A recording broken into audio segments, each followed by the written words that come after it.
আল্লাহর দরবারে শুকরিয়া জানাচ্ছি, যিনি আমাদেরকে বিজয়ের স্বাদ কি এটাই জীবনে দেখার তৌফিক দিলেন। পরাধীন থাকলে যে কি হয় আমি নিজে টের পেয়েছি, আপনারাও দেখেছি। সবচাইতে বেশি পেয়েছিলাম ওই 10 দিন মাটির নিচে। ওরা সব চারিদিকে 8-10 জন বসা, আমি একা। এমনি আমার শরীর চলে না। এরপরে আবার এরকম ভয়ঙ্কর ঘর, এরকম ভয়ঙ্কর অবস্থা, এক এক দিক থেকে এক রকম উল্টাপাল্টা প্রশ্ন করে। বলেন তো কত একটা অসহায় অবস্থায় ছিলাম। আমার মনে হচ্ছিল পৃথিবী বলতে আর কিছু নেই।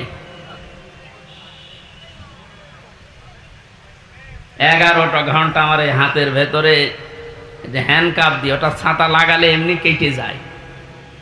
চোখ কালা কাপড় দিয়ে বেঁধে মাটির নিচে ওই ঘরে, চারিদিকে শুধু পানির আওয়াজ শোনা যায়। এই উপরে 11 ঘন্টা আমার জোহর, আসর, মাগরিব, এশার নামাজ পড়তে দেয়নি। আমি এশারায় পড়েছি। অজু আছে কিনা আছে, অজু করবো কোথায়? বলেন এই কঠিন অবস্থা বাংলাদেশের মতো জায়গায়। আর আমার চাইতে ভয়ঙ্কর ছিল তো ব্যারিস্টার আরমান, ব্রিগেডিয়ার ভাই আমান আজমি ভাই, এদের অবস্থা আরো কঠিন। আমি মাঝে মাঝে 7 মাস, 8 মাস, 9 মাসের কথা শুনতাম উপর থেকে, যাদের 7 তলায় 9 তলায় বোম রেখেছিল। এই গম শব্দটা যদিও ছোট, এটা কত ভয়ঙ্কর জিনিস। আমি তো 7-8 মাস আমি জেলে আছি জানতাম, বাইরের মানুষও জানতো, আমার পরিবার। আর ওদের এই 8-9 বছর জানেই না যে বেঁচে আছি কি।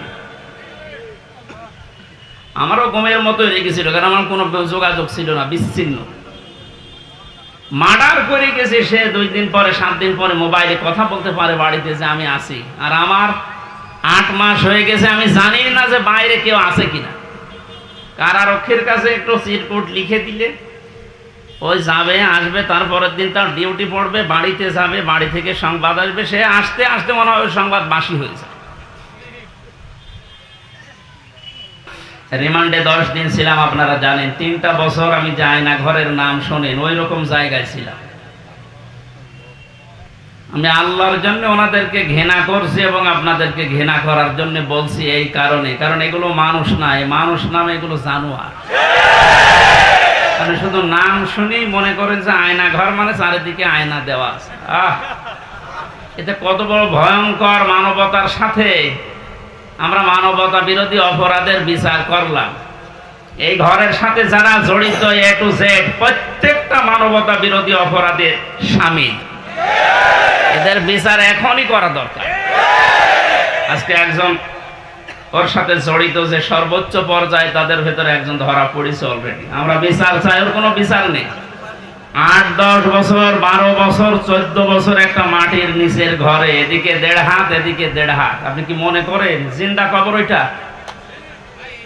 এই কঠিন অবস্থায় যারা মানুষকে ফেলে রেখেছিল, আপনি যদি মেরে ফেলতেন, খবর দিয়ে দিতেন যে অমুক মারা গেছে, তারপরও তার স্ত্রীটা বিয়ে করতে পারতো, তার ছেলে মেয়ে জানতো যে না মারা গেছে। আপনি ব্যারিস্টার আমান আজমি, কি বলে, ব্রিগেডিয়ার জেনারেল ব্যারিস্টার আরমান, ওনার স্ত্রীর কাছে আপনি কি জবাব দেবেন বলেন তো? 8-10 বছর তার স্বামী থাকার পরও না থাকার স্বামী, সে জানেই না যে বেঁচে আছে কিনা।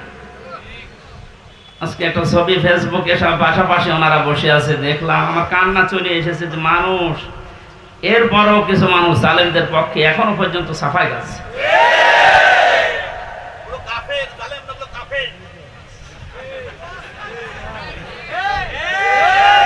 ঠিক আছে ভাইয়া, দেখেন আমার হাতে কোরআন শরীফ, সত্য কথা বলছি, আল্লাহর কসম। আমি যে কষ্ট পেয়েছি 3 বছর, আমার কষ্টের কথা আমি আল্লাহর জন্য মাফ করে দিয়েছি। কিন্তু ওনারা যা করেছে ওটা মাফ পাওয়ার মতো না। ওনারা তো আমার শুধু শত্রু না, ওনারা মানবতার শত্রু, আল্লাহর শত্রু। রিমান্ডে আমার সাথে যে ব্যবহার করেছিল, আল্লাহর ভুল ধরতো মাঝে মাঝে। এই যে অফিসার গুলো ছিল কাউন্টার টেরোরিজমের, এই মেন দায়িত্বে যে লোকটা ছিল আসাদুজ্জামান, মনেরও তো আগে ছিল আমার সময় আসাদুজ্জামান, এরপরে এসপি আতিকুর রহমান, শেখ ইমরান, এই বাগেরহাটে বাড়ি। এই মানুষগুলোর আচরণ আমি মানুষের পাইনি।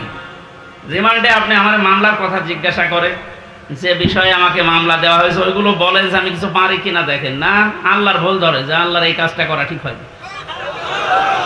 তো ওরে আমি ভালোবাসবো না ঘৃণা করব? কার জন্যে? কারণ কি, এর আয়াতে হাদিসের পরে যে শব্দগুলো আছে দেখে, যে ব্যক্তি কাউকে কিছু দান করে সেজন্য আল্লাহর জন্য দান করে। এখানে 7 বার আমি আসার চেষ্টা করেছি, লক্ষ লক্ষ টাকা খরচ হয়ে গেছে, কিন্তু আমার উঠতে দেবেন। এই জন্য এখানে যদি আপনি কিছু এই খরচটা তোলার জন্য দিয়ে যান, যে ড্রামগুলো দেওয়া আছে জোর করে না, আল্লাহর জন্য দিয়ে যাবেন। কাউকে যদি কিছু না দেন যে আমি দেব না, তাও যেন আল্লাহর জন্য হয়। এই 4টা কথা যদিও সহজ, এটা কত কঠিন মানা, এখন সে বাস্তবতা চলে এসেছে। এই কঠিন অবস্থায় এই 4টা বিষয় আমরা যারা মেনে চলতে পারি, নবীজি বলেন ফাকাদ ইস্তাকমালাল ঈমান, সে তার ঈমানকে পরিপূর্ণ করে নিয়েছে। এই হাদিসটা আমাদের জীবনে আমল করার তৌফিক আল্লাহ যেন দান করেন, আমিন। এই জন্য পরাধীন ছিলাম আমরা, এখন আলহামদুলিল্লাহ স্বাধীন হয়েছি। স্বাধীন হলে, বিজয় পেলে মানুষ কি করবে, আজকের তেলাওয়াতকৃত আয়াতগুলোতে আল্লাহ জানিয়েছে। আমরা কোরআন থেকে নিতে চাই নাকি? মান ক্বালা বিহি সাদাকা, যারা কোরআন দিয়ে কথা বলে, নবীজি বলেন এরা সত্য কথা বলে।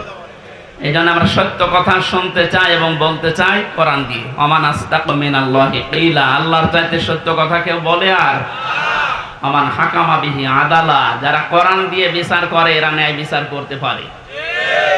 সত্যি যদি কোরআনের বিচার ব্যবস্থা কায়েম হয়ে যায়, জালেম জারাস এরা যদি এদের বিচার দুনিয়ায় পেয়ে যায়, এদের উপকার আমাদের উপকার। কারণ জালেমের বিরুদ্ধে মামলা হামজার না, জালেমের বিরুদ্ধে মামলা কার? এটাকে আমি বানালাম। সূরা শূরা 25 নম্বর পারা 6 নম্বর পৃষ্ঠা 12 নম্বর লাইনে 42 নম্বর আয়াত। আল্লাহ পাক বলেন ইন্নামাস সাবিলু আলাল্লাযিনা ইয়াজলিমুনান নাস ওয়া ইয়াবগুনা ফিল আরদি বিগাইরিল হক উলাইকা লাহুম আযাবুন আলীম। এটা তাফসীরে ফি জিলালিল কোরআন। আমি জেলখানায় থাকতে যে তাফসীরগুলো দেখতাম তার ভেতরে এটা একটা, ফি জিলালিল কোরআন। জালেমরা বাস্তবতায় যা দেখলাম, এই জালেমগুলো জানে না যে জেলখানায় বসে বসে সাইয়্যেদ কুতুব এই জিলালিল কোরআন তাফসীর লিখেছে। এইটা জেলখানায় চলতে দেয়, অথচ সাইয়্যেদ আবুল আলা মাওদুদী রহমাতুল্লাহ আলাইহির ফি জিলাকির তাফহিমুল কোরআন ঢুকতে দেয় না। ও জালেমরা জানে যে ওইটা চাইতে ওইটা কত বড় কঠিন, আর ওর লিখাই হয়েছে জেলখানায় বসে, ওটা পড়তে দিত। ওখান থেকে রেফারেন্স এটা যেগুলো বলবো বেশিরভাগ ওখান থেকে, বাকিগুলো তাফসীর ইবনে কাসির।